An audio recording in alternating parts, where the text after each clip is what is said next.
नमस्ते बच्चों, क्या हाल चाल है? कैसे आप सब लोग?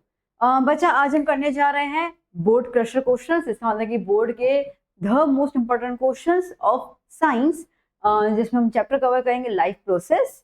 अब आपको पता है कि लाइफ प्रोसेस बहुत लंबा चैप्टर है, ठीक है? तो इसके लिए मैंने वो सारे क्वेश्चंस निकाले हैं जो आपने कभी सोचे भी नहीं होंगे। अच्छा, ऐसे क्वेश्चंस हैं, तो वो वाले। अब बेसिकली एनसीईआरटी वगैरह तो आपके पास है ही, ठीक है, नो डाउट। आप वो वाले क्वेश्चन कवर कर ही लेंगे।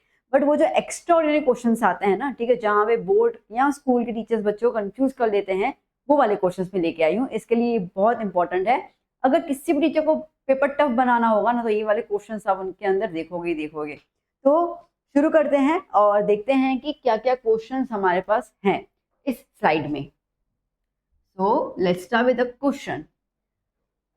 Explain the types of living organisms on the basis of nutrition. ठीक है, तो न्यूट्रिशन के बेसिस पर हम लोगों को ऑर्गेनिजम्स के टाइप जो है वो बताने हैं। ठीक है, तो अब पहले तो फ्लो चार्ट आप देख लीजिए। न्यूट्रिशन, अब उसके बेसिस पे ऑटोट्रॉपिक आता है और हेट्रोट्रॉपिक आता है। ऑटो के अंदर ग्रीन प्लांट्स वगैरह आ गए और हेट्रो में और 3 सेगमेंट्स आते हैं, सेप्रोफाइटिक, पैरासाइटिक और होलोजोइक। ठीक है, अब इन तीनों को और ऑटो को हम लोग विस्तार में देखते हैं। देखो, अच्छा, मैंने वही बेटा कोशिश की है कि इतनी सिंपल लैंग्वेज रखी है मैंने कि आप जो है वो एक दो बार रीड करोगे ना तो आप खुद ही इसको फ्रेम कर सकते हो विद द कीवर्ड्स। ठीक है, तो साइंस के जो कीवर्ड्स होते हैं, जो वोकेबलरी साइंस की होती है, उसको इनपुट करके आई ट्राइड माय बेस्ट कि मैं आपको बहुत सिंपलेस्ट आंसर्स दे पाऊँ। तो ये बच्चों देख लेते हैं स्लाइड के अंदर। आप देखिए क्या है इसके अंदर। तो बात करते हैं ऑटोट्रॉफिक। ठीक है, अब ऑटोट्रॉफिक, ऑटो का मतलब क्या होता है बेटा? ऑटो, ऑटो का मतलब होता है सेल्फ। ठीक है, और ट्रॉफिक का मतलब क्या होता है? सिंथेसिस या तो फिर न्यूट्रिशन। एक ही बात होती है इसके अंदर। ठीक है, तो जो सेल्फ न्यूट्रिशन कैरी करता है या तो फिर जो खुद अपना खाना बनाता है, सेल्फ सिंथेसिस, ठीक है, उसको हम बोलते हैं autotrophic nutrition.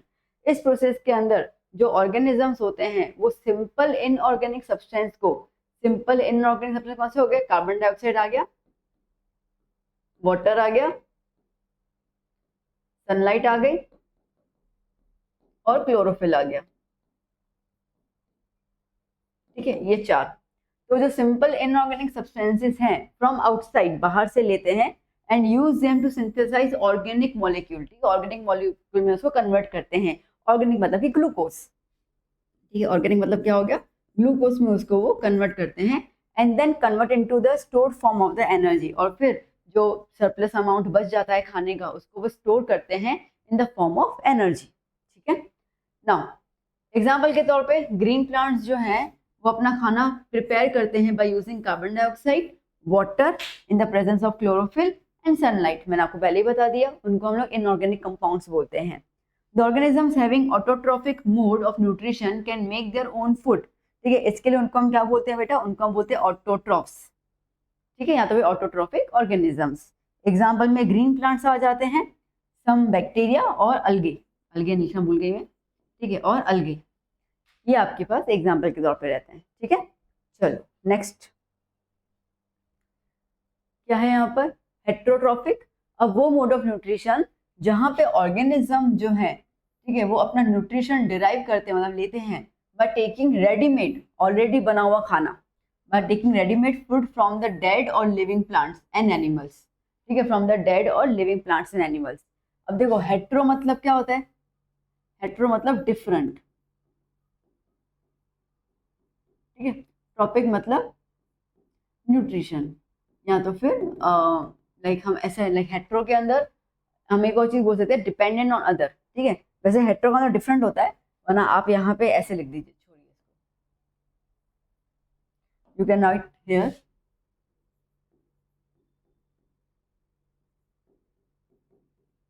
Dependent on others. ठीक है, दूसरों पे डिपेंड करते हैं। So the survival of heterotrophs depends directly और इनडायरेक्टली ऑन ऑटोट्रॉप्स। देखा जाए तो प्लांट रहेगा। आज अगर हम बोलेंगे कि शेर तो भाई समझो कि डियर खाता है, ठीक है, तो उसके लिए प्लांट्स की क्या जरूरत है? पर डियर जो है वो तो प्लांट्स खाता है ना। तो डायरेक्टली और इनडायरेक्टली जो है हर एक एनिमल जो है वो एक दूसरे पे डिपेंड करता है, और इसके लिए वो हर एक एनिमल जो है डायरेक्टली लाइक इनडायरेक्टली अगर हम देखें तो वो प्लांट पे तो डिपेंड करता ही है, ठीक है। तो इसके लिए उसको हम बोलते हैं हेट्रोट्रॉफिक।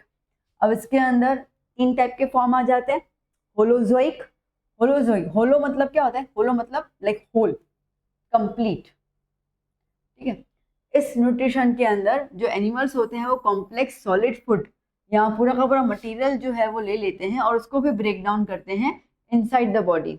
आप, मैं, हम सब इसी में आ जाते हैं, ठीक है। जितने भी एनिमल्स की प्रजाति है वो होलोजोइक में आ जाती है। एनिमल्स की प्रजाति मैंने बोला, ठीक है, गाय भैंस ये वो सब। आज हम क्या करते हैं, खाना खा लेते हैं, ठीक है। उसके बाद डाइजेशन प्रोसेस क्या होता है, पेट के अंदर होता है। तो पेट के अंदर जो है वो ब्रेक डाउन होता है सारा का सारा मटीरियल, एंड देन लाइक बाकी जो प्रोडक्ट्स बनने हैं वो बनते हैं, ठीक है। तो इसमें हर एक एनिमल जो है, फिर वो हार्बीवरस हो, कार्निवर्स हो या ओमनीवर्स हो, ठीक है, ये सब के सब इस कैटेगरी में इंक्लूड हो जाते हैं। यहाँ तक कि इसमें एक और लिख देना, अमीबा, मतलब माइक्रो ऑर्गेनिज्म के अंदर भी अमीबा जो है वो होलोजोइक में जाता है, पूरा का पूरा फूड एंगल्फ कर लेता है, ठीक है। सेप्रोफाइटिक न्यूट्रिशन के अंदर, इस न्यूट्रिशन में ऑर्गेनिज्म जो है वो अपना खाना ऑब्टेन करते हैं फ्रॉम डिकेइंग सब्सटेंसेस, ठीक है। अब जो ऑर्गेनिक सब्सटेंस डिके होने लगते हैं, डिके मतलब ब्रेक डाउन। अब द पॉइंट इज, जैसे कि समझो कोई एनिमल मर गया है ना, बिल्ली ये वो सब रास्ते में मर जाते हैं, कुत्ता वगैरह मर जाते हैं, तो आपने देखा होगा कि धीरे धीरे धीरे उनकी बॉडी जो है वो क्या होता है, डिकम्पोज होती है, ठीक है, पिघलती जाती है। और पिघलने का मतलब क्या है कि वहाँ पे जो फंगस है या कुछ ऐसे बैक्टीरियाज हैं वो उनकी बॉडी को कंज्यूम करते हैं। तो जो डेड एनिमल्स और डेड प्लांट्स को खाते हैं उनको हम लोग बोलते हैं सेप्रोफिटिक। क्लियर हुआ, ठीक है। तो जो डेड एनिमल्स और डेड प्लांट्स तो obtain their food from decaying, अगर आपको वर्ड नहीं नजर लाइक नहीं लगता है तो आप इसके अंदर ऐसा भी लिख सकते हैं, फ्रॉम डेड एनिमल्स और प्लांट्स, ठीक है। तो इसके लिए उनको सेप्रोफाइट्स कहते हैं। वो like they break down the food material outside the body and then absorb it, ठीक है। हम कहाँ पे ब्रेक डाउन करते हैं, बॉडी लाइक पेट में अंदर, और ये कहाँ ब्रेक डाउन कर रहे हैं, आउटसाइड द बॉडी, ठीक है। और इसी की वजह से स्मेल निकलती है। आपने देखा होगा ना, सुन लाइक देखना तो क्या है, सूंघा होगा, जब भी आप कोई भी एनिमल मरा होता है तो वहां से गंदी सी स्मेल आती है। तो बेसिकली ये वहीं पे ब्रेक डाउन करते हैं इसकी वजह से। बैक्टीरिया, फंगी, ठीक है, ये सब इसके अंदर एग्जाम्पल हैं। पैरासाइटिक न्यूट्रिशन की बात करते हैं। यहाँ पे पैरासाइट जो हैं वो होते हैं जो बेसिकली जिंदा बॉडी पे खाना खाते हैं। ये कौन सी बॉडी थी बेटा, मरी हुई बॉडी पे डिपेंडेंट है। ये जो है वो जिंदा body from other plants and animals, जो उनके होस्ट होते हैं, विदाउट किलिंग देम, उनको मारते नहीं है, ठीक है। इसके लिए ये कौन से होते हैं, लाइव, जिंदा होते हैं। तो कसकटा आ गया इसके अंदर, टिक्स, लाइस, लीचीज, टेपवॉर्म्स, ये सब इसमें आ गए। आज जिनके पास डॉगी होगा या कोई पेट होता है उनको पता होता है उनकी स्किन पे ना ऐसे टिक्स लग जाते हैं, ठीक है, ऐसे गंदे से कीड़े होते हैं जो खून चूसते हैं, तो वो जिंदा है ना। अच्छा, सब कुछ छोड़ दो, बच्चों का आपने देखा होगा, ठीक है, कि माथे में जो है वो लाइस मतलब जुएं जो है वो रहती है, तो वो क्या करती है, वो खून चूसती है स्कैल्प से, तो हम मर जाते हैं क्या, नहीं ना, हम तो जिंदा ही हैं। तो जिंदा बॉडी पे रहकर जो खाना खाते हैं उनको हम बोलते हैं parasitic. Am I clear, easy था, मस्त, ठीक है, चलो आगे। Now write name and functions of the blood component. अब यहाँ पे बेसिकली चार मेन ब्लड कंपोनेंट्स हैं, मतलब ब्लड किस किस से बनता है, ठीक है। सबसे पहले बात है प्लाज्मा से। अब ये प्लाज्मा जो है वो बेसिकली एक लिक्विड पॉइंट है जिसके अंदर सारे के सारे डिजोल्व सब्सटेंसेज जैसे कि प्रोटीन्स आ गए, ठीक है, डाइजेस्टेड फूड, कॉमन सॉल्ट आ गया, ये सब जो है वो एक पार्ट से दूसरे पार्ट पे पहुंचाया जाता है। आपने 9th में रीड किया था that blood is a connective tissue ना, क्योंकि ब्लड जो है वो कनेक्ट करता है हमें सारे बॉडी के ऑर्गन्स को।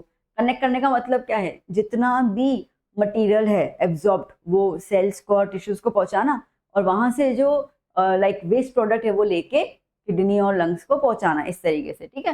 तो दैट इज वाई अब वो पहुंचाने के लिए जो लिक्विडिटी चाहिए वो कौन लेता है, प्लाज्मा। नाउ फिर आता है RBC.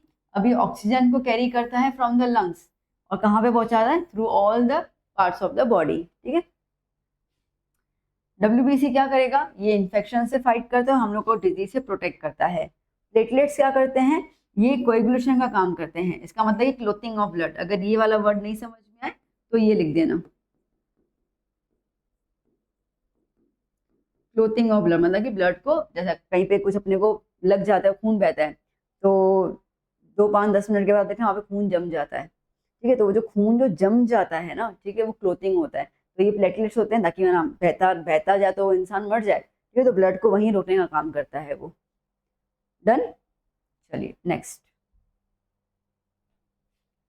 What is lymph and write its two uses. Lymph क्या है? तो लिम्फ एक कलरलेस फ्लूइड है। ये कैसे बनता है? जब plasma, protein, blood cells escape into the intercellular spaces, ठीक है, जब प्लाज्मा, प्रोटीन और ये जो है वो इंटरसेलुलर मतलब कि सेल के अंदर जब चले जाते हैं, ओके, तो वहां चले जाते हैं through the pores present in the walls of capillaries, ठीक है, कैपिलरीज से वॉल से वो वहां चले जाते हैं, तो पूरा का पूरा ये लिक्विड क्या हो जाएगा? कलरलेस हो जाएगा। आरबीसी चला गया, ये सब चला गया, तो इसके पास कोई रहा ही नहीं, तो कलरलेस हो जाता है। इसका मेन फंक्शन क्या है? ये न्यूट्रिशन सप्लाई करता है, ऑक्सीजन सप्लाई करता है उन पार्ट्स पे जहाँ पे ब्लड पहुंच भी नहीं पाता है, ठीक है, जहाँ पे ब्लड नहीं पहुंच पाता है। जैसे ये है हमारा आपको पता है कार्टिलेज, ठीक है, ये कार्टिलेज है, तो यहाँ पे ब्लड नहीं पहुंचता है, और भी बहुत सारे हमारे पास पार्ट्स रहते हैं, तो वहाँ पे लिम्फ जाकर जो है वो सारा का न्यूट्रिशन प्रोवाइड करता है, ठीक है। It drains away access fluid, अगर हमारे बॉडी के अंदर एक्सेस फ्लूइड है तो उसको बाहर निकालने का काम करता है। Returns protein to the blood from the tissue space, ठीक है, टिश्यूज में से प्रोटीन जो है वो निकाल निकाल के ब्लड को ये देता है। मैं थोड़ा कनेक्शन करूँ तो अपने 9th में देखा होगा ER एंडोप्लाज्मिक रेटिक्यूलम, राइबोसोम्स सुना होगा ना, टिश्यू चैप्टर का ही था 9th का, तो उसके अंदर हमने देखा था कि राइबोसोम्स वगैरह जो है वो सिंथेसाइज करते हैं प्रोटीन्स और इन सबको, और ये सब किस में होते हैं? सेल के अंदर होते हैं। तो सेल में से प्रोटीन लेना और ब्लड को प्रोवाइड करना, ये सब जो है वो लिम्फ का काम होता है। यहाँ तक कि जो एब्जॉर्ब फैट्स होते हैं फ्रॉम द स्मॉल इंटेस्टाइन, ठीक है, वो भी कैरी करके कौन देता है? लिम्फ ही देता है। किसको? ब्लड को। क्लियर हुआ? ठीक है। And the lymphatic capillaries absorb the fats, ठीक है, इसको छोड़ दो, मत लिखना, इसको हटा देती हूँ मैं, ठीक है, इसको हटा दो। Lymphocytes in the lymph defender, ठीक है, अब लिम्फोसाइट्स मतलब लिम्फ के सेल्स, साइट्स मतलब क्या होता है? सेल्स। तो लिम्फ के जो सेल्स होते हैं ना, लिम्फ के अंदर हमारी बॉडी को इन्फेक्शन से क्या करते हैं? बचाते हैं। क्लियर बेटा? चलिए नेक्स्ट क्वेश्चन। अब आपने सोचा होगा कि ब्लड कंपोनेंट्स और लिम्फ के जैसे सवाल पूछेंगे, पूछते हैं, ठीक है, ये एक्चुअली सवाल जो है वो पूछे जाते हैं, इसके लिए मैं आपको दे रही हूँ। तो कई बार फिर बच्चा क्या बोलेगा कि मैम पेपर तो बहुत टफ था, तो इसके लिए हमको आया नहीं। वेल, पेपर टफ तो मतलब ऐसा होता है कि लाइक ऐसे कुछ क्वेश्चन पूछे जाते हैं जो हैं टेक्स्ट बुक के ही, और बोलेंगे पेपर तो मैं बाहर का आया था, बाहर का नहीं, टेक्स्ट बुक का ही, बस हम शायद उन चीज़ों को निगलेक्ट कर लेते हैं कि अच्छा ये इंपॉर्टेंट नहीं है, तो 2-2 3-3 मार्क भी हमारे लिए जो है वो मैटर कर लाते हैं, ठीक है।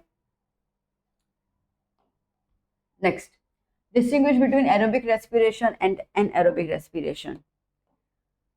एरोबिक रेस्पिरेशन जो है ऑक्सीजन के प्रेजेंस में, कीवर्ड से याद करो, ठीक है, प्रेजेंस ऑफ ऑक्सीजन, और एनाएरोबिक क्या होता है? एब्सेंस ऑफ ऑक्सीजन, उसमें ऑक्सीजन की जरूरत नहीं होती है। यहाँ पे ऑक्सीडेशन कंप्लीट हो जाता है, मतलब कि ग्लूकोज जो है, जो हम खाना खाते हैं ग्लूकोज, वो कंप्लीटली ब्रेक डाउन हो जाता है, ठीक है, क्या होता है? कंप्लीटली ब्रेक डाउन हो जाता है, कुछ उसका पार्ट बचता नहीं है, और हमें क्या मिलता है? CO2 और वाटर। यहाँ पे कंप्लीटली ब्रेक डाउन नहीं होता है, ठीक है, कंप्लीट यहाँ पे ब्रेक डाउन नहीं होता है ग्लूकोज का। इसके लिए कहीं जगह पे हमें अल्कोहल मिलता है, कहीं पे हमें लैक्टिक एसिड और CO2 मिल जाता है, ठीक है। Next, it occurs in plants and animals, plants animals दोनों में होते हैं, और ये ह्यूमन मसल सेल्स में होते हैं, ठीक है, और बैक्टीरिया में होता है। जो लैक्टिक एसिड बोला ना हम लोगों ने, लैक्टिक एसिड बस ह्यूमन सेल्स में ही बनता है ये। आप कभी एक्सरसाइज करो या कुछ करो और फिर आपको ना ऐसे क्रैम्प्स हो जाते हैं, ठीक है, बहुत दर्द होता है, तो क्रैम्प्स मतलब क्या है? क्रैम्प्स इज लैक्टिक एसिड, ठीक है, तो हमारे मसल्स के अंदर ग्लूकोज फुली ब्रेक डाउन नहीं हुआ था, जिसकी वजह से क्या हो गया? लैक्टिक एसिड निकला। एसिड मतलब एसिडिटी आ गई, तो इसके लिए हमको मसल्स सोरनेस हो जाते हैं ना, मोटे मोटे मसल्स हो जाते हैं, दर्द होता है, तो यहाँ से होता है, ठीक है। Next, for each molecules of glucose 38 molecules of ATP बनते हैं यहाँ पे दोनों के अंदर, ठीक है, यहाँ पे सिर्फ और सिर्फ 2 मॉलिक्यूल्स ऑफ ATP जनरेट होती है, ठीक है। ये जनरली आपको 2 मार्क में क्वेश्चन आएगा, तो 2 मार्क में आपको 2 पॉइंट से लिखनी है, मैंने फिर भी 4 बता दी, इनके अगर 3 मार्क में आता है तो आपको रेडी रहो उनके लिए, ठीक है। Next, difference between arteries and veins. अब आर्टरीज जो है वो क्या कैरी करते हैं? ऑक्सीजन, और ये क्या, सॉरी, ऑक्सीजनेटेड ब्लड मतलब प्योर ब्लड कैरी करते हैं, और ये क्या करते हैं? डीऑक्सीजनेटेड ब्लड मतलब कि इम्प्योर ब्लड कैरी करते हैं, ठीक है। इनके वॉल्स बहुत ज़्यादा थिक होते हैं और इनके वॉल्स थिन होते हैं। They are present inside the skin, ठीक है, ये हमारी स्किन के अंदर होते हैं, दिखते नहीं है, जबकि ये जो है वो सुपरफिशियली प्रेजेंट। अब अपने वेन्स को यूँ देखते हैं, वेन्स नहीं बोलते हैं, ठीक है, हम यूँ देखें तो हमको ग्रीन कलर की वो नस नजर आती है, तो एक्चुअली वो वेन्स होते हैं, ठीक है, आर्टरीज नहीं, आर्टरीज अंदर की तरफ होते हैं बहुत, तो वो तो बट ऑब्वियसली मसल्स वगैरह के उसमें छुप गए होते हैं तो दिखते नहीं है।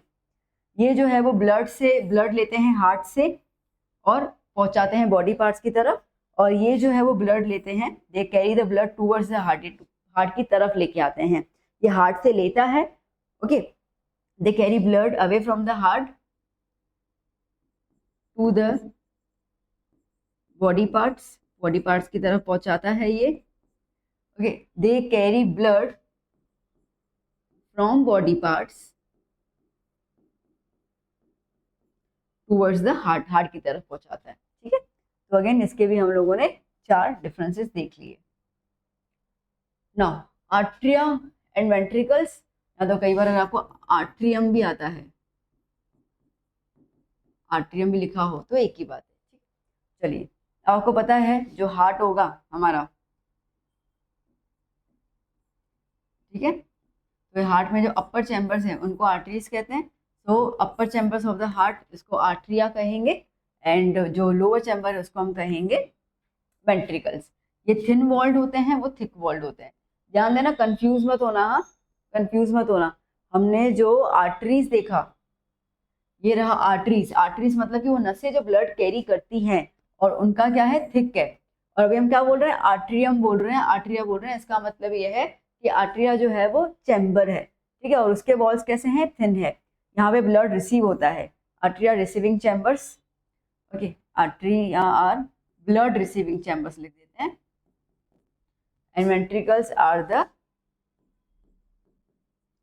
ब्लड डिस्ट्रीब्यूटिंग चैम्बर्स, ठीक है, वो ब्लड को डिस्ट्रीब्यूट करते हैं और ये ब्लड को जो है वो रिसीव करता है, ठीक है। चलिए, give reason the length of small intestine of herbivores is much longer than that of carnivores, ठीक है।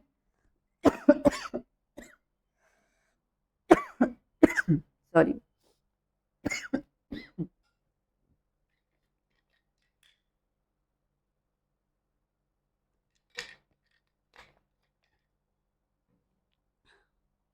ओके, तो जो स्मॉल इंटेस्टाइन हर्बीवर्स का होता है ना, काफी लंबा होता है कार्निवर्स एनिमल्स के कंपैरिजन में। क्यों? देखो, जो स्मॉल इंटेस्टाइन है हर्बीवर्स का, वो काफी लंबा होता है कार्निवर्स का, बिकॉज हर्बीवर्स जो है they are the plant eaters, ठीक है, वो प्लांट को खाते हैं, और प्लांट में क्या होता है, सेलुलोज होता है। अब सेलुलोज जो है वो एक कॉम्प्लेक्स कार्बोहाइड्रेट है, और वो एक ही बार में तो डाइजेस्ट होता ही नहीं है, ठीक है, तो इसको डाइजेस्ट करने के लिए बहुत टाइम लगता है, दैट्स वाई उनका जो ठीक है, it has a longer digest system, इसलिए उनका डाइजेस्टिव सिस्टम होता है, काफी लंबा होता है, and hence the need of longer intestine जरूरी है, ठीक है, and the surface area for the digestion and nutrient absorb, ठीक है, तो क्या होता है, ताकि न्यूट्रिएंट एब्जॉर्ब हो, डाइजेशन हो, तो फॉर दैट उनका स्मॉल इंटेस्टाइन काफी लंबा होता है ताकि सरफेस एरिया इंक्रीज हो जाए। भाई कार्निवरस जो है वो मीट ईटर्स होते हैं, ठीक है, मीट के अंदर प्रोटीन होता है तो वो बहुत जल्दी से डाइजेस्ट हो जाता है, इसके लिए, ठीक है, उनका स्मॉल इंटेस्टाइन कैसा होता है, shorter, okay. Now what are stomata and write two functions of stomata. Stomata जो वो छोटे से पोर्स होते हैं जो गैसियस एक्सचेंज को क्या कर, लाइक गैस को क्या करते हैं, एक्सचेंज करते हैं, CO2 का अंदर आना, O2 का बाहर जाना, तो गैस एक्सचेंज जो होता है वो अवेलेबल होता है, ये प्लांट में होते हैं, सीधी सी बात है। Stomata usually found in plant leaves, कई कई जगह पे वो स्टेम में ही पाए जाते हैं, पर कौन से स्टेम होने चाहिए, ग्रीन कलर के स्टेम होने चाहिए, जैसे आप वो देखते हो ना, कोरिएंडर, कोरिएंडर हो गया, पालक हो गया, इनके स्टेम्स कैसे होते हैं, ग्रीन कलर के होते हैं ना, तो उनमें भी ये स्टोमेटा पाया जाएगा। When it does not need CO2 for synthesis, ठीक है, अगर उसको CO2 नहीं चाहिए फोटोसिंथेसिस, लाइक रात के समय में CO2 नहीं चाहिए बिकॉज फोटोसिंथेसिस होता ही नहीं है, तो उस टाइम पे इसके पोर्स क्या हो जाते हैं बेटा, क्लोज हो जाते हैं, तब ये लाइक, ठीक है, ऐसा होता है, अच्छा, ओके, ऐसा बंद हो गया, ये खुल गया, ये बंद हो गया, ठीक है, ऐसा होता है। The stomata in the plants are enclosed by the bean-shaped cells called the guard cells. मैंने ये किया ना, ठीक है, तो ये वाले जो सेल्स है इसको हम गार्ड सेल्स कहते हैं, बेसिकली गार्ड सेल्स के ओपनिंग और क्लोजनिंग से ही स्टोमेटा का ओपनिंग और क्लोजनिंग डिपेंड करता है, ठीक है। So the opening and closing of the pore is regulated by the guard cells. As water flows through them. अब क्या होता है ना, दोपहर के टाइम पे, डे टाइम पे पानी जो है वो क्या होता है, पूरा फ्लो करता रहता है, पता है आपको, ठीक है। अब पानी रूट से ऊपर की तरफ आएगा तो इसमें चला जाएगा, तो अब क्या होगा, गार्ड सेल्स फूल जाएंगे, फूल जाएंगे तो ऐसे हो गए, ऐसे हो गए तो ऑटोमेटिकली क्या हो गया, गैप आ गया, तो यहाँ से कार्बन डाइऑक्साइड अंदर आएगा और ऑक्सीजन बाहर निकलेगा, ठीक है। रात के समय में पूरा पानी जो है वो श्रिंक हो जाता है, चला जाता है, वेपोराइजेशन हो जाता है या ट्रांसपिरेशन हो जाता है, और फिर ये सेल्स क्या हो जाते हैं, पतले पतले हो जाते हैं, ठीक है। तो ये क्या हो गए, बंद हो गए, बंद हो गए तो फिर रात के समय में कोई फोटोसिंथेसिस होता ही नहीं है। So as a water flows through them, guard cells swell up हो जाते हैं and allowing pore to expand. The pore often closes at the guard cells shrink, मैंने बताया श्रिंक हो गए तो फिर पोर्स बंद हो जाएंगे। Apart from the water lose in the transpiration, ठीक है, इसमें से वाटर वेपर जो है वो ट्रांसपिरेशन के फॉर्म में लूज हो जाता है, वो तो होता ही, उसके साथ साथ कार्बन डाइऑक्साइड और ऑक्सीजन गैस का भी एक्सचेंज होता है। तो इसके लिए हम ये मान के चलते हैं कि ओपन होता है डे टाइम में स्टोमेटा और रात के समय में क्या होता है, क्लोज होता है। डन, ठीक है।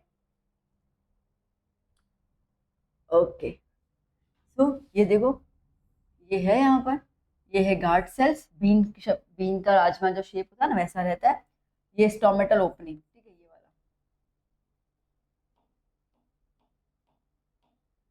ठीक है, ये वाला जो है वो स्टोमेटल ओपनिंग होता है। ये क्लोरोप्लास्ट, ठीक है, ये ओपन हुआ, अब देखो ये बंद हो गया। Done, okay. दो फंक्शंस हैं इसका, basically amount of water entering और लिविंग को फंक्शन करेगा, कितना बाहर ट्रांसपिरेशन में जाना चाहिए, और दूसरा प्लांट को हेल्प करता है एक्सचेंज ऑफ गैसेस के अंदर, CO2 को लेना और ऑक्सीजन को रिलीज करना, ठीक है। Now next, what is photosynthesis and enlist the events that take place in the photosynthesis. Photosynthesis क्या होता है वो हमें बताना है, और इसमें लाइक फोटोसिंथेसिस में कौन कौन से इवेंट्स होते हैं, ठीक है, वो हमें क्लियर करने हैं। तो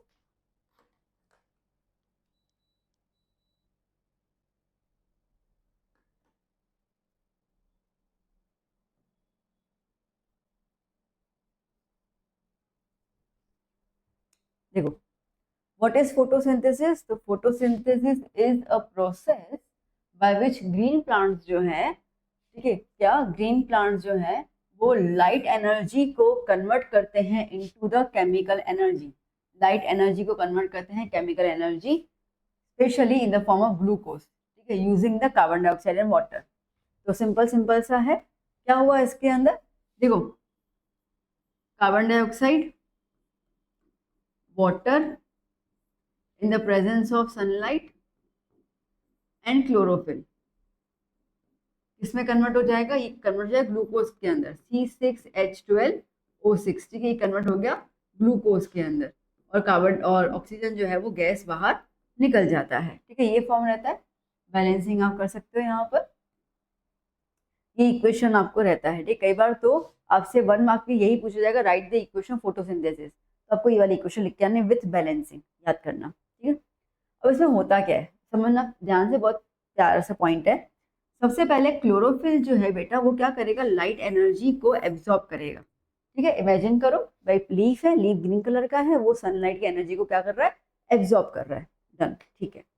उसके बाद जो लाइट एनर्जी उसने एब्जॉर्ब की ना, उसको कन्वर्ट करेगा किसके अंदर, केमिकल एनर्जी के अंदर, ठीक है, केमिकल एनर्जी में कन्वर्ट कर लिया, तो इसका क्या काम है, तो पानी, ठीक है, प्लांट्स जो ये पानी लेते हैं ना, इस पानी को वो स्प्लिट करता है, ठीक है, क्या करता है वो पानी को स्प्लिट कर लेता है, तो स्प्लिटिंग ऑफ वाटर आता है into the molecules of hydrogen oxygen, ठीक है। तो ये जो पानी है वो स्प्लिट हो गया H2 और O2 में। अब देखो O2 तो बाहर निकल गया, O2 तो बाहर चला गया, H2 क्या करेगा, H2 कार्बन डाइऑक्साइड के साथ मिलकर किसमें कन्वर्ट हो जाएगा, कार्बोहाइड्रेट के अंदर कन्वर्ट हो जाएगा, ठीक है, कार्बन डाइऑक्साइड के साथ मिलकर कार्बोहाइड्रेट में कन्वर्ट हो जाएगा। बहुत सिंपल सा है, देखो इमेजिन करते जाओ, सनलाइट को एब्जॉर्ब किया क्लोरोफिल ने, क्लोरोफिल उसके बाद उसको लाइट एनर्जी को कन्वर्ट करेगा केमिकल एनर्जी के अंदर, और क्या होगा, उससे पानी टूटेगा। जब ऐसे जैसे पानी टूटा तो ऑक्सीजन मॉलिक्यूल तो बाहर निकल जाएगा, पर हाइड्रोजन मॉलिक्यूल जो है वो कार्बन डाइऑक्साइड के साथ रिएक्शन करेगा और हम लोगों को मिलेगा carbohydrate which we call glucose, ठीक है, वो अपने को मिलेगा। तो इस तरीके से फोटोसिंथेसिस का प्रोसेस कंप्लीट होता है, ठीक है बेटा। चलिए next, explain the process of nutrition in amoeba, ठीक है, अमीबा के अंदर न्यूट्रिशन का प्रोसेस बताइए। देखो अब क्या क्या स्टेप होता है, सबसे पहले अपने पास बोलते हैं 5 स्टेप के अंदर न्यूट्रिशन कवर होता है। इंजेशन, डाइजेशन, एब्जॉर्प्शन, एसिमिलेशन और इजेशन। इंजेशन मतलब क्या है, इंजेशन का मतलब है कि खाने को इंजेक्ट करना, मतलब कि इनटेक। अगर आपको ये इंजेस्ट वर्ड नहीं समझ में आया तो आप इनटेक यूज कर सकते हो। Amoeba intake food with the help of the finger like projections. Extensions नहीं समझ में आया तो प्रोजेक्शंस का वर्ड यूज कर सकते हो। और इन प्रोजेक्शंस को अपन क्या बोलते हैं, सूडोपोडिया, पी साइलेंट होता है, ठीक है ना, सूडोपोडिया। अब सूडोपोडिया मतलब क्या होता है, सूडो, सूडो मतलब फॉल्स, सूडो मतलब क्या होता है बेटा, फॉल्स, और पोडिया मतलब क्या होता है, हैंड्स या लेग्स एक्चुअली। अब अमीबा में तो क्या हैंड और लेग की बात है, ठीक है। तो फॉल्स फीट, एक्चुअली लेग्स भी नहीं होता, फीट बोलते हैं अपन इसको, क्या बोलते हैं, फीट बोलते हैं, ठीक है। तो वो नकली अपने हाथ बना लेता है, फिगर देखो, जैसे फुट पार्टिकल दिखा उसको, ठीक है, उसने क्या किया, ऐसे नकली अपने हाथ बना दिए ताकि वो फुट पार्टिकल को एंगल्फ कर पाए, ठीक है, गले लगा पाए। और जैसे ही वो उसको गले लगा देता है तो वो अंदर की तरफ चला जाता है, इसके अंदर एक वैक्यूल फॉर्म हो जाता है, वैक्यूल मतलब एक जगह जहाँ पे डाइजेशन प्रोसेस स्टार्ट हो जाएगा। तो अब आता है डाइजेशन, एंजाइम्स की मदद से साइटोप्लाज्म के अंदर होंगे, वो फूड वैक्यूल में एंटर करेगा फूड, और फिर धीरे धीरे ब्रेक डाउन होगा into the simple soluble molecules. अब ये जो मॉलिक्यूल्स हैं वो एब्जॉर्ब किया जाएगा बाय द साइटोप्लाज्म, ताकि ताकि क्या हो जाए, वो आगे उसको यूज कर पाए फॉर द असिमिलेशन। असिमिलेशन इसका मतलब कि ग्रोथ, अमीबा धीरे धीरे बड़ा होगा, रिपेयरिंग करना है, ग्रोथ करना है, रिप्रोडक्शन करना है उसके अंदर, ठीक है, उसके अंदर जो है वो अमीबा उसको एब्जॉर्ब कर लेगा, which is called the assimilation process. बाकी जो कचरा बच गया, ठीक है, उसको सेल मेम्ब्रेन को रप्चर करके वो कचरे को वो बाहर निकाल देगा, कचरा मतलब कि अनडाइजेस्टेड फूड, ठीक है। इसके बाद एक ई शेप आना चाहिए, और ऐसे करके रप्चर आता है।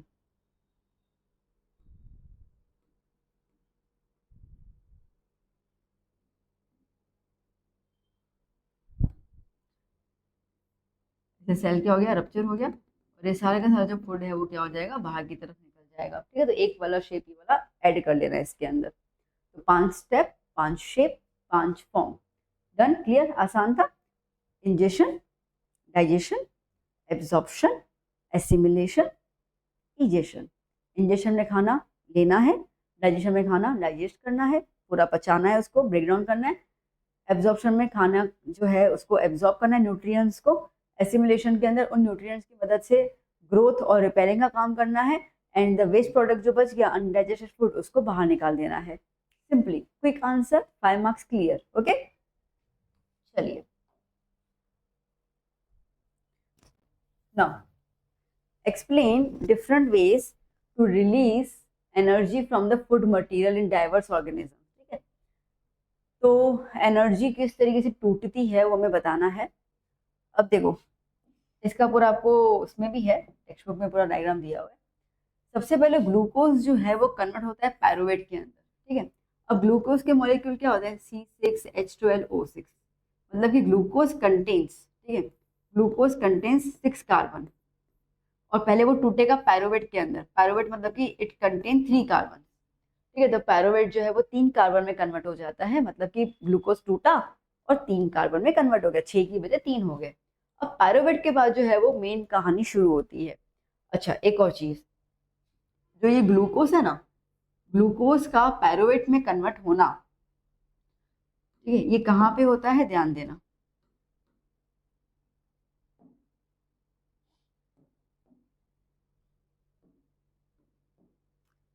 ये होगा इन साइटोप्लाज्म,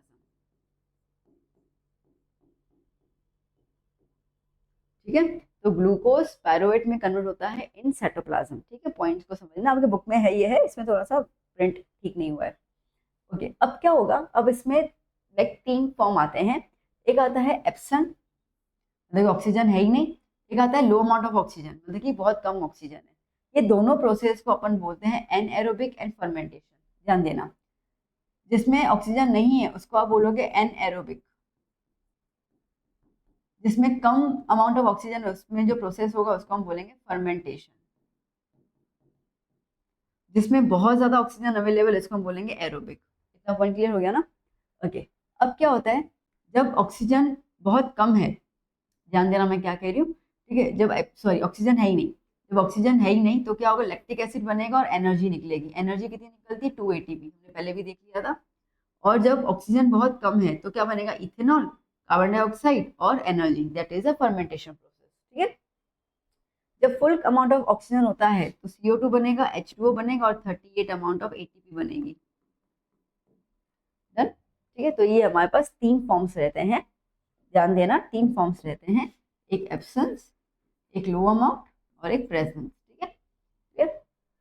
इसके लिए हम लोगों को 3 टाइप के प्रोडक्ट्स यहाँ पे देखने को मिलते हैं। डन बेटा, कोई दिक्कत नहीं, आसान था। चलिए नेक्स्ट। और जो next question, explain the transport of water in plants. ठीक है, प्लांट्स में पानी कैसे ट्रांसपोर्ट होता है। देखो, वाटर और मिनरल्स जो हैं वो डिजॉल्व होते हैं सॉइल के अंदर, ठीक है, और वो ट्रांसपोर्ट किए जाते हैं in plants by xylem tissue. ठीक है, जाइलम टिश्यू हो, जाइलम वेसल्स, ट्रैकीज, ठीक है, ऑफ द रूट्स, स्टेम्स और leaves, and they are interconnected. एक कंटिन्यूस जो है वो कंडक्टिंग टिश्यू का पूरा चैनल बनता है। नाउ अब होता कैसे है, जैसे हमने अभी भी देखा, टोमेटो देखा था ना, ठीक है, छोटे छोटे पोर्स होते हैं लीफ में। ओके, अब ये जो है वो पानी जब जाइलम से ऊपर की तरफ, लीफ की तरफ आता है कॉन्स्टेंटली, तो क्या हो गया, अब हमने देखा कि डे टाइम में जो स्टोमेटा है वो ओपन ही होता है। ठीक है, तो यहाँ पे स्टोमेटा क्या होगा, ओपन रहेगा। तो क्या होगा, जैसे पानी आया ना तो वो वेपराइज हो जाएगा बाहर। That process is known as transpiration. ठीक है, अब देखो पानी आ रहा है, वेपराइज हो रहा है, तो बट ऑब्वियसली प्लांट की जो प्यास है वो तो खत्म हो नहीं रही है, उसको फिर प्यास लग रही है, फिर से रूट को कह रहा है कि तुम पानी मेरे को भेजो ऊपर की तरफ। तो क्या हो रहा है ना, ये पानी वेपराइज होता जा रहा है, जिसकी वजह से प्लांट और ज्यादा पानी जो है वो जाइलम के थ्रू ऊपर की तरफ मंगवाता जाता है, कंडक्शन, पुलिंग ऑफ। बस यही प्रोसेस होता है यहाँ पर। ठीक है, और ये जो पानी का जो लॉस होता है in the form of vapour from the leaves, उसको हम बोलते हैं transpiration. The continuous evaporation of water और transpiration from the cells creates a kind of suction, है ना, पुल ऑफ करते हैं। ठीक है, सक्शन क्रिएट कर रहा है, जिसकी वजह से पानी जो है ऊपर की तरफ पुल डाउन होगा।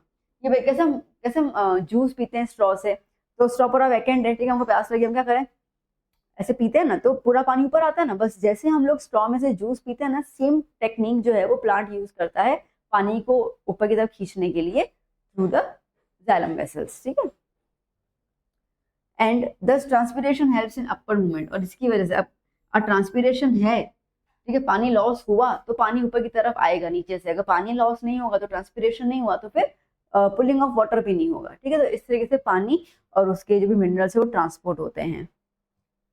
Now next question, describe the experiment to demonstrate that chlorophyll is essential for photosynthesis. ठीक है, क्लोरोफिल क्यों जरूरी है फोटोसिंथेसिस के लिए, ये एक एक्सपेरिमेंट है। क्या बोल रहा है, एक ना प्लांट ले लो आप, वेरीगेटेड लीफ, इसका मतलब कि ऐसा लीफ, ठीक है, जिसमें कहीं कहीं जगह पे ग्रीन ग्रीन कलर हो, कई जगह पे येलो कलर, व्हाइट कलर हो, ऐसा। ठीक है, तो वैसा आप लो। अब सीधी सी बात है, जहां पे भी ग्रीन कलर है वहां पे क्या अवेलेबल है, क्लोरोफिल। चलो ये तो क्लियर हो गया। अब उस प्लांट को कुछ घंटे के लिए सनलाइट में रख दो, 5-6 घंटे के लिए सनलाइट में रख दो, और उसके बाद, ठीक है, उसका एक लीफ जो है वो तोड़ दो, और उसके लीफ के इर्द गिर्द जो है वो जहां पर भी ऐसे ग्रीन कलर फॉर्म होता है ना, ठीक है, ऐसे करके यूं करके जो है वो आप ऐसे आउटलाइन बना दो, indicating the green part and a non green part. ठीक है, और उसके बाद उस लीफ को आप डाल दो आयोडीन सॉल्यूशन के अंदर। अब क्या देखोगे, आप ये देखोगे जहां जहां पर ग्रीन कलर था, जहां जहां पे क्लोरोफिल था, वहां पे आपको ब्लू और ब्लैक कलर का फॉर्मेशन नजर आया। ठीक है, जहां पर ब्लू और ब्लैक कलर हुआ, दैट मीन्स कि स्टार्च फॉर्म हुआ। ठीक है, तो क्या हो रहा है यहाँ पर, it indicates the presence of starch. This shows कि फोटोसिंथेसिस के लिए ग्रीन प्लांट्स को क्लोरोफिल की बहुत ज्यादा जरूरत है, अगर वो नहीं होगा तो फोटोसिंथेसिस होने ही नहीं वाला है। ठीक है, चलिए next, explain the heart is our pump. अब बेसिकली आपको फ्लो ऑफ ब्लड कहते हैं, तो वो भी यही आएगा,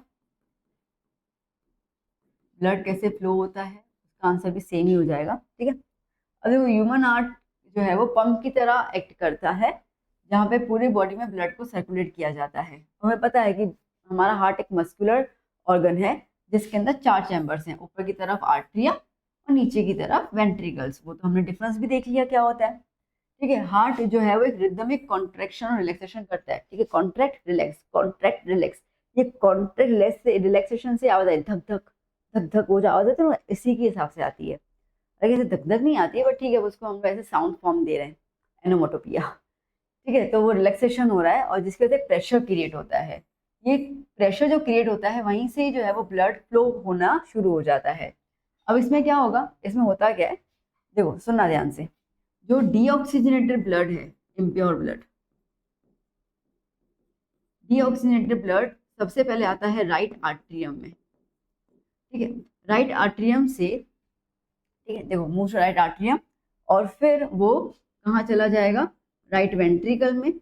राइट वेंट्रिकल से कहाँ पे गया, लंग्स में, ठीक है। लंग्स में ये ब्लड कैसा है, डीऑक्सीजनेटेड, तो कन्वर्ट हो जाएगा किसके अंदर, ऑक्सीजनेटेड ब्लड के अंदर, ठीक है।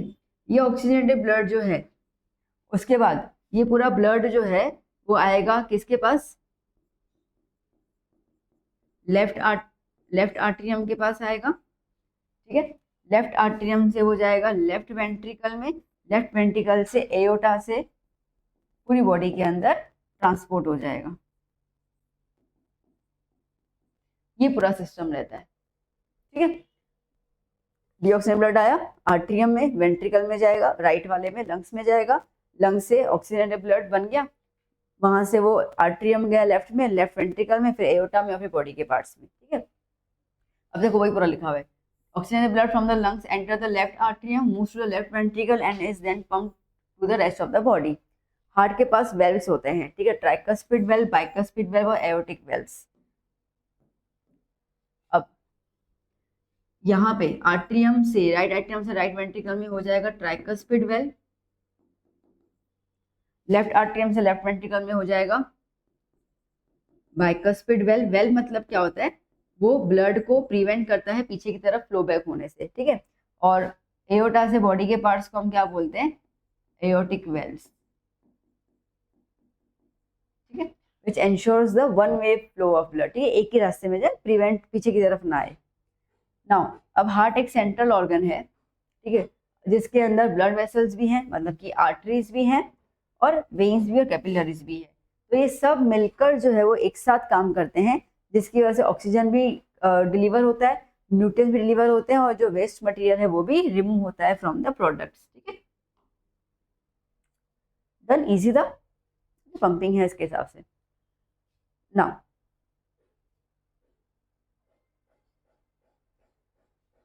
draw neat and clean diagram of the digestive system of human, label it of the human and label it and also explain the complete digestion process in small intestine। अब देखो मैंने आपको diagram तो दिया नहीं है, टेक्स्ट बुक के अंदर है ही, ठीक है, इसमें मैंने नहीं दिया है। तो चलो अब बात करते हैं हमारे मेन पॉइंट्स की। तो क्या बोल रहा है यहाँ पे, digestion in small intestine explain करना है आप लोगों को।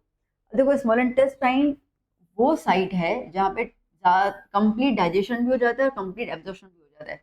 डाइजेशन कंप्लीट होगा स्मॉल इंटेस्टाइन में और उसका जो एब्जॉर्प्शन पार्ट है, मतलब जो पूरा का पूरा न्यूट्रिएंट्स है वो एब्जॉर्ब भी होगा फ्रॉम द स्मॉल इंटेस्टाइन। अब ये होता कैसा है, कॉइल्ड लॉन्ग होता है, कॉइल्ड ट्यूब होता है, यूं पता है ना, ठीक है, ऐसे पेट के अंदर ये लार्ज इंटेस्टाइन के बीच में होता है ऐसे करके, ठीक है, ऐसे पूरा का पूरा कॉइल्ड फॉर्म रहता है, ठीक है। तो ये पूरा कॉइल्ड होता है जहाँ पे फूड ब्रेकडाउन होगा, फाइनल फूड ब्रेकडाउन होगा और एब्जॉर्प्शन ऑफ न्यूट्रिएंट्स होंगे। स्मॉल इंटेस्टाइन जो है इसको डाइजेस्टिव जूस मिलता है कहाँ से, लीवर से और पैंक्रियास से, ठीक है, और तभी जाके डाइजेशन प्रोसेस कंप्लीट होता है। डाइजेस्टिव जूस मिलता है कहाँ से, जूस नहीं लिखना है तो एंजाइम्स भी लिख सकते हो, ठीक है, कहाँ से, लीवर से और पैंक्रियास से। अब क्या करता है, मेन मुद्दे पे आ जाओ। चलो, जो लीवर है वो सीक्रेट करता है बाइल, ठीक है, बाइल एक्चुअली स्टोर होता है गॉल ब्लैडर के अंदर। बाइल इमल्सिफाइज द फैट, इमल्सिफाई मतलब कि फैट को यूं निचोड़ना, ठीक है, ऐसे घिसना, मसलना बोल सकते हो, ठीक है। तो आप अगर कभी घी भी हो ना हाथ आपके घर में, तो वो घी हाथ में लो और थोड़ा सा पानी की 3-4 बूंदे डालो और उसको यूं मस लो, वो बिल्कुल चिकना चिकना और ज़्यादा चिकना हो जाएगा, उसको इमल्सिफाई बोलते हैं हम लोग, ठीक है। तो बाइल जूस जो है वो फैट को क्या करता है, इमल्सिफाई करता है। इमल्सिफाई मतलब कि उसको ये बिल्कुल बड़ा बड़ा ग्लोब्यूल बना देगा, ठीक है, एक बड़ा सा यूं बॉल बना देगा फैट का, और फिर उसको उन्हीं के छोटे छोटे छोटे छोटे फैट बॉल्स के अंदर तोड़ेगा, ठीक है, break down into them in the smaller droplets, ठीक है, ताकि एंजाइम्स के लिए आसान हो जाए उसको डाइजेस्ट करना। फिर पेंक्रियास आता है, पेंक्रियास जो है वो पेंक्रियाटिक जूस रिलीज करेगा और उसमें हमारे पास डाइजेस्टिव एंजाइम्स होते हैं। कौन कौन से हैं, सबसे पहले बात करें ट्रिप्सिन। ट्रिप्सिन जो है वो प्रोटीन को कन्वर्ट कर लेगा अमीनो एसिड्स के अंदर, ठीक है, यहाँ पे फाइनल कन्वर्जन हो जाता है। एमिलेस, पेंक्रियाटिक एमिलेस, वो स्टार्च को कन्वर्ट करेगा सिंपल शुगर के अंदर, ठीक है। और लिपेज जो है, अब वो फैट, ये जो छोटे छोटे फैट के फॉर्म्स बन गया ना, उनको कन्वर्ट करेगा फैटी एसिड्स और ग्लिसरोल्स के अंदर, ठीक है, डन। ना अब उसके बाद क्या है, उसके बाद स्मॉल इंटेस्टाइन खुद अपना भी एक जूस जो है वो लिबरेट करता है, जिसको हम बोलते हैं इंटेस्टाइनल जूस, जिसके अंदर कार्बोहाइड्रेट, प्रोटीन और फैट का कंप्लीट डाइजेशन हो जाता है। कि अगर इनके इस पेंक्रियाटिक जूस में भी कुछ रह गया और डाइजेशन कंप्लीट नहीं हुआ, तो इंटेस्टाइनल जूस उसको कंप्लीट डाइजेशन में कर लेगा, ठीक है। सो द इनर वॉल, अब हो गया डाइजेशन कंप्लीट। अब जो इनर वॉल होते हैं स्मॉल इंटेस्टाइन का, ठीक है, देखो ये स्मॉल इंटेस्टाइन है और इसके अंदर जो एक इनर वॉल रहेगा उसके अंदर फिंगर लाइक प्रोजेक्शंस होते हैं, विली, बताइए आपको तो, ठीक है, ऐसे करके फिंगर लाइक प्रोजेक्शन होंगे, विली बोलेंगे हम लोग इसको, ठीक है। और ये विली जो है वो क्या करता है, सरफेस एरिया को इंक्रीज कर लेता है ताकि एब्जॉर्प्शन हो पाए। और यहीं पर ही क्या होंगे, ब्लड वेसल्स आपको नजर आएंगे कैपिलरीज की। और जैसे ही खाना यहाँ पे एब्जॉर्ब हुआ, ये विली खाना जो है वो ब्लड को पहुंचा देगा। एक्चुअली जो लिम्फ होता है, लिम्फ से ब्लड की तरफ जाता है, याद है लिम्फ वाला क्वेश्चन किया अभी अभी, वैसा। Nutrients are absorbed into the blood stream through the villi, और उसको पूरे बॉडी में ट्रांसपोर्ट किया जाता है। फाइनली जो फूड है वो लार्ज इंटेस्टाइन की तरफ चला जाएगा, अनडाइजेस्टेड फूड हम बोल सकते हैं, ठीक है। यहाँ पे आप वर्ड लिख देना अनडाइजेस्टेड फूड, वरना कंफ्यूज आएगा कि एब्जॉर्ब क्या हो रहा है और डाइजेस्ट क्या हो रहा है, ठीक है। तो अनडाइजेस्टेड फूड जो है लार्ज इंटेस्टाइन में पहुंचाया जाएगा और उसमें से पानी बिल्कुल निकाला जाएगा, फाइनली वो बॉडी से बाहर की तरफ थ्रू द एनस बाहर निकाला जाता है, ठीक है। And that is called the complete digestion process, ठीक है बेटा, डन। चलिए now explain in brief human respiratory system and explain breathing in human, ठीक है। अब रेस्पिरेटरी सिस्टम क्या होता है, देखो रेस्पिरेटरी ह्यूमन सिस्टम जो है वो एक नेटवर्क है जहाँ पे गैसियस का एक्सचेंज होता है। कार्बन डाइऑक्साइड और ऑक्सीजन जो है वो आपस में क्या करते हैं, एक्सचेंज में जाते हैं, ठीक है, एक्सचेंज में जाते हैं।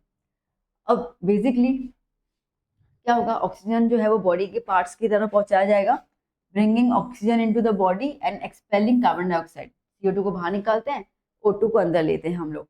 अभी कौन करता है, इसमें जो भी ऑर्गन्स अवेलेबल है हमारे पास वो कौन कौन से हैं, वो हमारे पास nose, mouth, throat, larynx, trachea, bronchi, lungs, diaphragm और रिबकेज, ठीक है।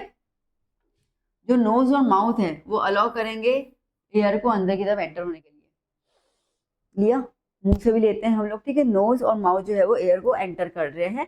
जो फाइनेक्स है यहाँ पर, ठीक है, फाइनेक्स मतलब जो थ्रोट आता है, ठीक है, लाइनेक्स, वॉइस बॉक्स दोनों आस पास में ही है, वो फिर एयर को नीचे की तरफ पहुंचाएंगे टूवर्ड्स द ट्रैक किया, ठीक है। पूरा गला जो है ना वहाँ पे उसको पूरा नीचे की तरफ पहुंचाना काम करते हैं, जिसको आप ट्रैक किया या विंड पाइप आप बोलो, ठीक है। ये वो ट्यूब होता है जहाँ से ये एयर जो है वो लंग्स की तरफ पहुंचाई जाती है, ठीक है। अब ये जो लंग्स होते हैं हमारे पास, ये ट्रैक किया ऐसे करके, ये उसके बाद दो पोर्शन में जो है वो बट जाता है, ठीक है, दो पोर्शन बट जाता है। तो divides into the two main bronchi, वो जो ब्रांचेस आ रहे हैं, ठीक है, उसको हम बोलते हैं ब्रोंकाई। जो आगे जाके और छोटे छोटे छोटे छोटे ब्रोंकाइज के अंदर कन्वर्ट हो जाते हैं। ये पूरा रूट सिस्टम होता है। प्लांट का आपने रूट देखा होगा, ठीक है, एक बड़ी सी रूट फिर छोटे छोटे में डिवाइड होगी, फिर वहां से और छोटे में डिवाइड होगी, ठीक है। एक बड़ी सी रूट आई, वो ऐसे दो में डिवाइड हुई, फिर इस दो से और छोटे छोटे छोटे पार्ट्स निकलेंगे, ठीक है, ऐसे करके और छोटे पार्ट्स निकलते हैं, बस ये सेम फॉर्म होता है। अब ये जो छोटी छोटी स्मॉलर ब्रांचेस होते हैं उसको हम बोलते हैं ब्रोंकियोल्स, लंग्स के अंदर पूरा होता है। ठीक है, लंग्स प्राइमरी ऑर्गन है गैस एक्सचेंज का, CO2 O2 के अदला बदली यहीं पे होता है। लंग्स के अंदर ब्रोंकियोल्स जो है उसके यहाँ पर छोटा सा एक बलून की तरह स्ट्रक्चर होता है जिसको हम लोग बोलते हैं एल्वियोली। ठीक है, ये यहाँ पे एक बलून की तरह एक स्ट्रक्चर होता है, इसको हम बोलते हैं एल्वियोली। और ये एल्वियोली जो है इसके इर्द गिर्द पूरे के पूरे ब्लड के कैपिलरीज होते हैं। अब एल्वियोली में ऑक्सीजन आया तो फूल गया, ये ऑक्सीजन ब्लड को दे देगा और ब्लड से कार्बन डाइऑक्साइड ले लेगा। ठीक है, ब्लड से कार्बन डाइऑक्साइड ले लेगा और उसको फिर आगे नॉस्ट्रिल के थ्रू बाहर निकाल देगा। तो एट दैट देखा जाए तो alveoli is the main site जहाँ पे एक्सचेंज होता है गैस का। इस दौरान जो डायफ्राम है हमारा, ठीक है, जो बेस होता है यहाँ पर, ठीक है, जो डायफ्राम है at the muscle of the chest cavity, rib cage, ठीक है, ये एक क्रूशियल रोल प्ले करते हैं कॉन्ट्रैक्शन का और एक्सपांशन का। ठीक है, अब देखो इसको हम बोलते हैं ब्रीदिंग प्रोसेस। क्या हुआ इसके अंदर, आइए देखते हैं। इनहेलेशन, पहले हम सांस ली, इनहेलेशन। ठीक है, अब हुआ क्या, इनहेलेशन में जो डायफ्राम है वो कॉन्ट्रैक्ट हो गया और फ्लैटन हो गया। ठीक है, इनहेलेशन में डायफ्राम जो है देखो कॉन्ट्रैक्ट हो गया, ऊपर की तरफ आ गया। आपको देखो, ठीक है, पूरा डायफ्राम ऊपर की तरफ आ जाता है तो वो ऊपर की तरफ आ जाएगा और जो रिब केज होता है वो फूल जाएगा। ठीक है, मसल्स लिफ्ट हो जाएंगे, चेस्ट वॉल्यूम जो है चेस्ट का इंक्रीज हो जाएगा।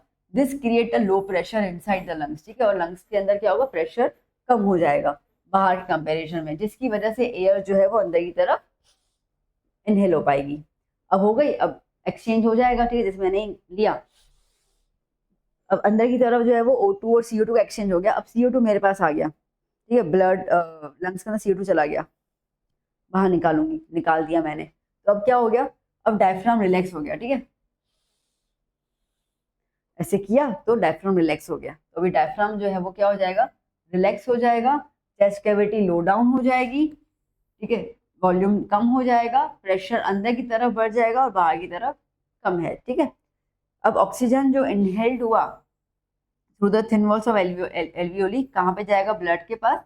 कार्बन डाइऑक्साइड जो है वो ब्लड से किसके पास आएगा, एल्वियोली के पास, और फिर उसको एक्सेल आउट कर लेंगे हम लोग। तो ये हमारे पास डायग्राम है। ठीक है, ये डायग्राम ड्रॉ करने के लिए बोला है, कर लियो।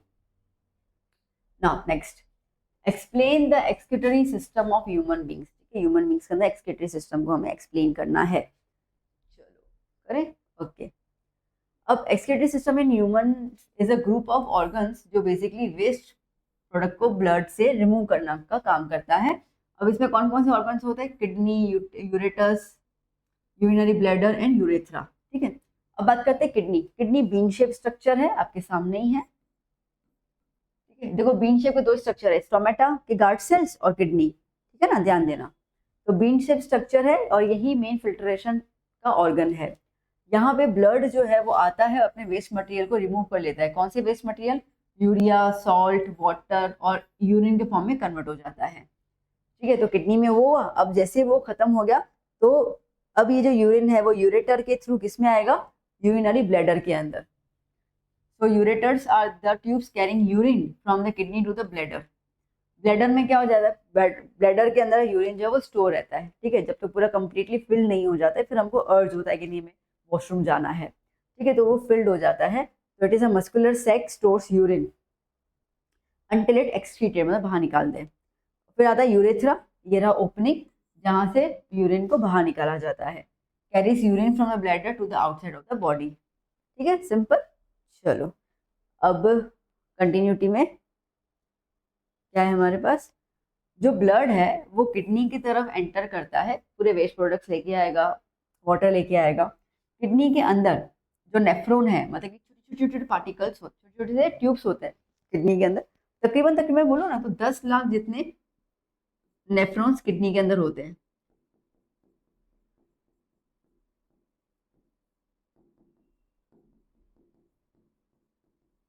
ठीक है, 10 लाख नेफ्रॉन्स किडनी के अंदर होते हैं। And they are separating useful substance from the waste. ठीक है, तो ये क्या काम करते हैं, भैया वेस्ट वेस्ट दे तो दिया, उस वेस्ट में से भी अगर कोई बेस्ट चीज है उसको बाहर निकाल दो, खाली वेस्ट को बॉडी से बाहर निकालना है, ठीक है। तो कोशिश करते हैं कि कोई भी ज़्यादा एक्सेस वाटर वगैरह कुछ बॉडी के लिए यूटिलाइजेशन में आता है तो उसको बाहर निकाल देते हैं। जैसे कि ग्लूकोज आ गया, अमीनो एसिड आ गया, वो उसको हम क्या करते हैं, रीअब्जॉर्ब करते हैं। जो वेस्ट प्रोडक्ट्स हैं वो पानी में डिजोल्व हो जाते हैं और वो यूरिन के फॉर्म में कलेक्ट हो जाते हैं। और ये यूरिन जो है वो again ureter to bladder, bladder जहाँ पे स्टोर होता है, फिर वो ब्लैडर फुल हो जाएगा तो सिग्नल आएगा कि भाई यूरिन को बाहर निकालो, और हम यूरेथ्रा के थ्रू उसको बाहर निकाल देते हैं। सिंपल प्रोसेस, ठीक है। चलिए, explain the structure of nephron. अभी हमने देखा ना यूरिन वाला फॉर्म, किडनी के अंदर नेफ्रॉन होता है, मैंने बोला 10 लाख नेफ्रॉन, तो ये नेफ्रॉन का स्ट्रक्चर क्या है वो आते हैं और उसका फंक्शन कैसे होता है। तो बेसिकली ये वो जगह है जहाँ पे ब्लड कैपिलरीज आते हैं, ओके, और ब्लड फिल्ट्रेशन बिगिंस। ब्लड जो है वो ग्लोमेरुल्स में एंटर होगा, glomerulus through the afferent arteriole and exit through the efferent arteriole.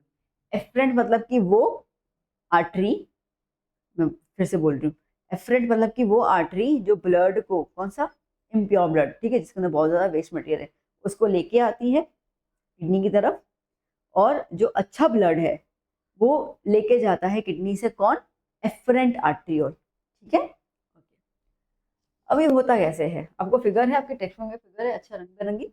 तो ये रहा ग्लोमेरुल, ठीक है। अब ग्लोमेरुल में देखो ये रहा एफरेंट, एफरेंट आर्ट्रियोल गंदा ब्लड लेके आया, ठीक है, इसमें छन्नी की तरह छाटा जाता है, ठीक है। अब छन्नी के अंदर, वैसे हम नॉर्मल चाय छाटते तो क्या होता है ना कि ऊपर कचरा बचता है, चाय पत्ती, और नीचे चाय आती है, इसमें उल्टा होता है, इसमें कचरा नीचे की तरफ जाता है और जो अच्छी चीज है वो ऊपर रहती है, और फिर उसको ही एफरेंट ब्लड जो है वो लेके चला जाता है, ठीक है।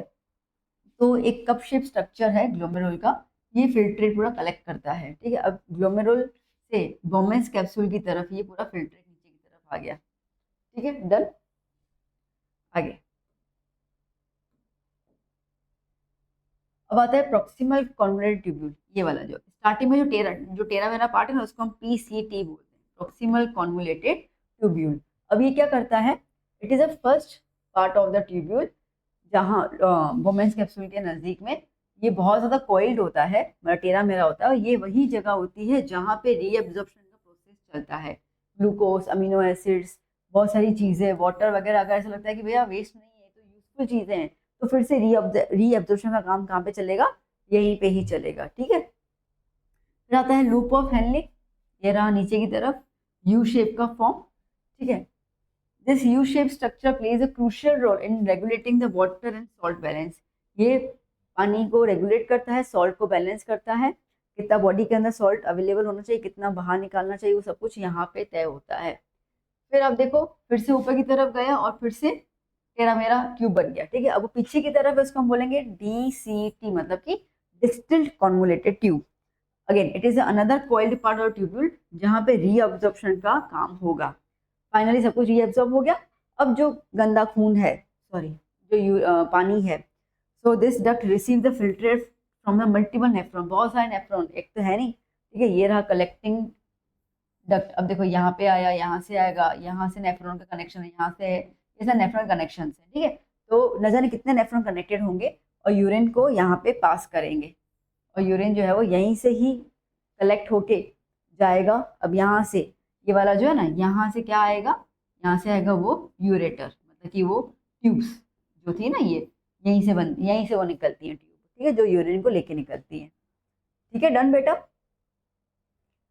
अब यूरिन बनता कैसे है, ये तो हमने नेफ्रॉन का स्ट्रक्चर देखा कि भैया ये चीजें होती है और ये थोड़ा थोड़ा काम करती हैं। कंप्लीट प्रोसेस क्या है नेफ्रॉन का, देखो। अब यूरिन फॉर्मेशन, ये 2 मार्क में पूछ सकते हैं, how the urine is form, सिर्फ 2 मार्क, तो आपको खाली इतना ही लिख के आना है।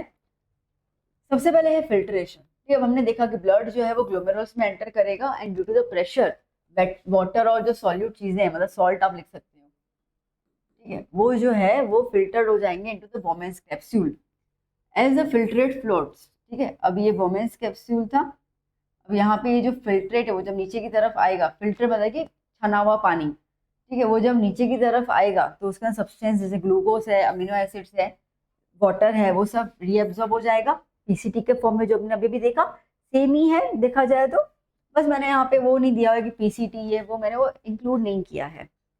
उसके बाद जो वेस्ट प्रोडक्ट हैं आयंस, मेटाबॉलिक बाय प्रोडक्ट्स, ये एक्टिवली ब्लड में से निकाले जाते हैं ट्यूब्यूल्स के अंदर और फिल्ट्रेट को प्योरीफाई करने की और ज़्यादा कोशिश करते हैं।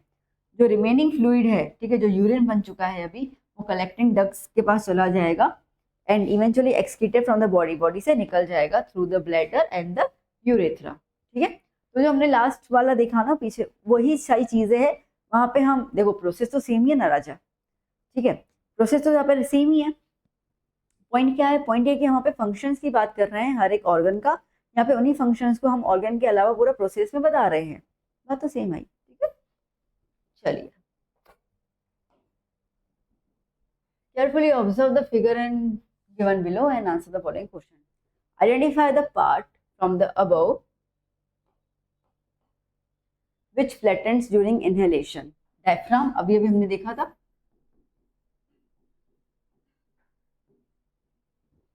Identify the part from the above diagram which terminates in the blood-like balloon-like structure. मैंने बताया था balloon-like structure is alveoli. Diagram में बताना भी है ना, डायग्राम में अजीब सा दिया हुआ है। रुको, डायफ्राम को क्या दिया है इन लोगों ने? Diaphragm is the E portion, ठीक है, और एल्वियोली अंदर की तरफ है, ये जी वाला लग तो वही रहे। Next, identify the part from the above diagram which protects the lungs. ठीक है, लंग्स को ये कौन प्रोटेक्ट कर रहा है? D shape. डी मतलब क्या है? Rib cage. What would be the consequence of deficiency of hemoglobin in our body? ये रहा आंसर इसका। Haemoglobin is a respiratory pigment, ठीक है, ये रेस्पिरेटरी पिगमेंट है जो ऑक्सीजन को ट्रांसपोर्ट करेगा टू द बॉडी सेल्स। ठीक है, तो हेमोग्लोबिन ही ब्लड में अच्छा होना चाहिए, तभी ऑक्सीजन जो है वो कैरी किया जाता है। एंड देयरफॉर अगर हमारे बॉडी के अंदर हेमोग्लोबिन की कमी हो गई तो ऑक्सीजन का सप्लाई कम हो जाएगा, जिसकी वजह से हम लोगों को बीमारी होने लगेगी। इसको हम क्या बोलते हैं? एनीमिया। ठीक है, ब्लड की कमी होना, यही होता है ना। चलिए next, describe the blood circulation of the describe double circulation of blood in the human body and why it is necessary. ठीक है, डबल सर्कुलेशन क्यों होता है? देखो, अब double circulation is a process during which the blood passes heart twice during one revolution. देखो, अभी भी हमने क्या देखा था? मैंने इसके पहले भी देखा था ना आपको, कहाँ गया?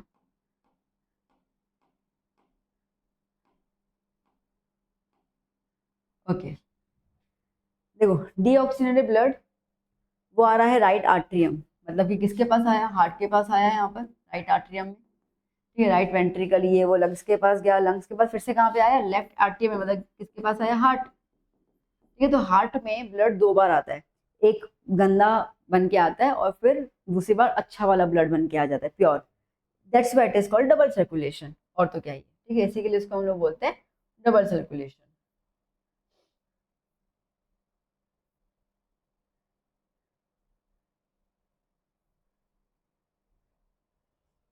बस वही लिखा हुआ है। ठीक है, फर्स्ट डीऑक्सीजनेटेड ब्लड जो है वो लंग्स को दिया जाएगा और ऑक्सीजनेटेड ब्लड जो है वो लंग्स से हार्ट की तरफ वापस आएगा। अब पॉइंट को सुनना, डीऑक्सीजनेटेड ब्लड लंग्स को दिया जा रहा है और वहां से लंग्स ऑक्सीजनेटेड ब्लड जो है वो हार्ट की तरफ पहुंचा रहा है। इसको हम बोलते हैं पल्मोनरी सीक्रेशन, क्योंकि यहाँ पे मेन फंक्शन किसके साथ जुड़ा हुआ है? लंग्स के साथ। तो लंग्स जब भी वर्ड आएगा उसके अंदर पल्मोनरी यूज कर लेना। अब ये जो ऑक्सीजनेटेड ब्लड है वो हार्ट के पास जाएगा और हार्ट से पूरी बॉडी की तरफ बहना शुरू करेगा। इतने में जो डीऑक्सीजनेटेड ब्लड है, ठीक है, वो पूरी बॉडी के पार्ट से कलेक्ट किया जाएगा और लेके आएंगे हार्ट की तरफ। तो इसको हम बोलते हैं सिस्टेमिक सर्कुलेशन। क्या बोलते हैं? सिस्टेमिक। ठीक है, तो यहाँ से अच्छा वाला ब्लड गया पूरी बॉडी में और वहां से गंदा वाला ब्लड हार्ट की तरफ लेके आए। तो जहाँ पे हार्ट कनेक्टेड है वहाँ पे सिस्टेमिक, और जहाँ पे लंग्स कनेक्टेड है वहाँ पे पल्मोनरी। ठीक है, human beings constantly use energy. ठीक है, हमारी बॉडी के अंदर एनर्जी तो कॉन्स्टेंटली यूज होती है बॉडी के टेम्परेचर को मेंटेन करने के लिए। इसके लिए हम लोगों को ऑक्सीजन की बहुत ज़्यादा ज़रूरत होती है एंड दैट्स वाई ब्लड का प्यूरिफिकेशन होने का प्रोसेस कंटिन्यूस चलता रहता है। ठीक है, अगर गलती से ये वाला ब्लड और ये वाला ब्लड मिक्स हो गया तो ऑक्सीजन की कमी हो जाएगी और शायद हम उस तरह के अच्छे से काम नहीं कर पाएंगे। इसके लिए बहुत ज़रूरी है कि हमें इन दोनों ब्लड्स को सेपरेट रखना है। Okay, now the last question of the session क्या बोल रहा है, difference between breathing and respiration. Breathing का प्रोसेस क्या होता है, ऑक्सीजन को लेना और CO2 को बाहर निकालना, उसको हम बोलते हैं ब्रीदिंग। ठीक है, ब्रीदिंग। रेस्पिरेशन क्या होता है, जब हम ऑक्सीजन लेते हैं और वो ऑक्सीजन हमारे बॉडी के अंदर जो हमने खाना खाया है उसको तोड़ने का काम करता है। ठीक है, break down of the food, और उसमें से एनर्जी निकलती है, उसको हम बोलते हैं रेस्पिरेशन। ठीक है, तो the process of releasing energy from the food is called the respiration. ये फिजिकल प्रोसेस है और ये बायोकेमिकल, मतलब एंजाइम्स वगैरह सब जुड़े होते हैं इसके अंदर। ये लंग्स के अंदर होता है, ये लंग्स में और माइटोकॉन्ड्रिया दोनों में मिलके होता है। यहाँ से ये एनर्जी लेता है और ये एनर्जी रिलीज करता है। ठीक है, डन। तो बेटा जी यहाँ पे हम लोगों ने कंप्लीट कर लिया चैप्टर नंबर 5। आप देखिएगा ये टाइप के क्वेश्चंस जो है ना, मैं दोबारा बता रही हूँ कि अगर ऐसा हो ना कि बच्चों को उलझाना है तो आप ऐसे क्वेश्चंस देखोगे ही देखोगे अपने पेपर्स के अंदर। टीचर, अब कौन बच्चों को ध्यान में आएगा कि यार रेस्पिरेशन और ब्रीदिंग का डिफरेंस क्या है ना। और ये बोर्ड में भी कई बार पूछे जाते हैं, आप पिछले पेपर्स उठा के देखिए 10 साल के, यू विल फाइंड कि ये ऐसे क्वेश्चंस बोर्ड में भी हैं। ठीक है, इसके मैंने इनको बोर्ड क्रशर क्वेश्चंस का नाम दिया हुआ है। बोर्ड को ऐसे निचोड़ देना है हम लोगों को, तो अभी से प्रिपरेशन करेंगे तो ही होगा ना। ठीक है, तो चलिए इसको अच्छे से स्टडी कीजिए एंड मिलते हैं हम लोग नेक्स्ट लेक्चर में। वीडियो कैसा लगा हो टू कमेंट में अच्छे से बताइए मुझे, एंड आपके फ्रेंड्स को भी ये वीडियो जरूर शेयर कीजिएगा। मिलते हैं हम लोग नेक्स्ट लेक्चर में। Till then keep study, keep hard working. अच्छा हाँ, एक और चीज़, अभी है ना वो हाइप करके आता है, तो प्लीज़ जब आप वीडियो को लाइक करते हैं ना, तो लाइक करने के बाद वो हाइप का एक फॉर्म आता है, तो खाली आप उसको क्लिक कर लेंगे, जिससे वीडियो जो है वो यूट्यूब के एल्गोरिथम में अच्छे से जनरेट हो जाए। रिक्वेस्ट है। ठीक है, चलिए मिलते हैं हम लोग नेक्स्ट क्लास में। Bye bye, take care.